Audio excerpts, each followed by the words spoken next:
मजलिस-ए-इत्तेहादुल मुस्लिमीन ने असेंबली में पीवी नरसिम्हा राव को खिराज पेश करने की मुखालिफत करते हुए असेंबली और कौंसिल के इजलास का बाइकआउट किया। मजलिस-ए-इत्तेहादुल मुस्लिमीन ने बताया कि हमारी जमात पीवी नरसिम्हा राव की तकारीब और पेश होने वाली करारदाद की हरगिज़ तायद नहीं करती। आज असेंबली में तेलंगाना के वज़ीर आला KCR ने एक करारदाद पेश करते हुए नरसिम्हा राव को भारत रत्न अवार्ड देने और हैदराबाद सेंट्रल लाइब्रेरी को पीवी नरसिम्हा राव के नाम से रखने और पार्लियामेंट के अहाते में उनके मुजस्समे और तस्वीर लगाने का मरकज़ी हुकूमत से मुतालबा किया।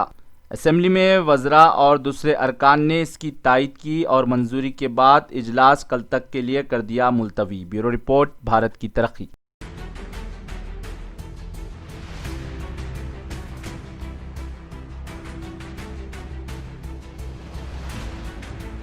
और मुख्यमंत्री जी को हृदय से धन्यवाद प्रकट करता हूं, जिन्होंने पीवी नरसिम्हा राव जी की जयंती मनाने का जो प्रस्ताव रखा है और उनको भारत रत्न देने का जो प्रस्ताव रखा है, इसका मैं और मेरी पार्टी की ओर से पूरा समर्थन करता हूं। धन्यवाद। गंगुला कमलाकर गारू।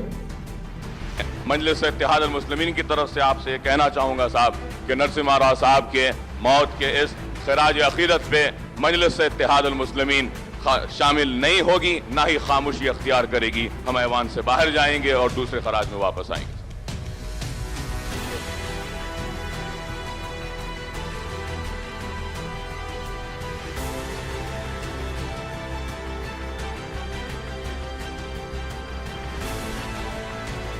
6 दिसंबर के हिंदुस्तान की तारीख का वो सिया दिन, जिस दिन बाबरी मस्जिद को शहीद किया गया था, वो सिर्फ शहादत बाबरी मस्जिद का दिन नहीं था, बल्कि हिंदुस्तान के सेक्युलरिज्म के ऊपर बढ़ते हुए फिरका परस्तों के एक हमले का दिन था।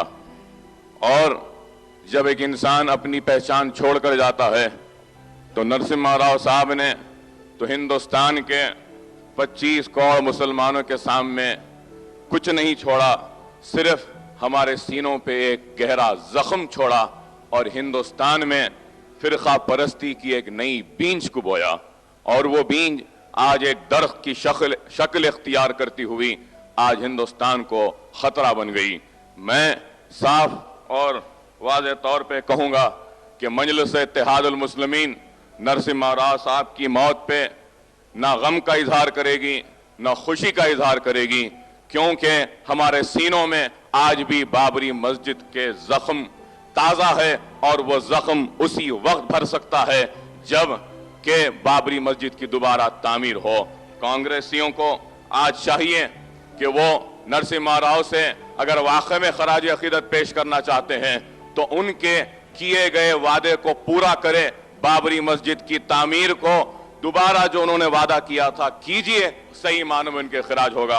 और मैं मजलिस-ए-इत्तेहादुल मुस्लिमीन की तरफ से आपसे कहना चाहूंगा साहब कि नरसिम्हा राव साहब के मौत के इस खिराज अकीदत पे मजलिस-ए-इत्तेहादुल मुस्लिमीन शामिल नहीं होगी, ना ही खामोशी अख्तियार करेगी। हम ऐवान से बाहर जाएंगे और दूसरे खराज में वापस आएंगे।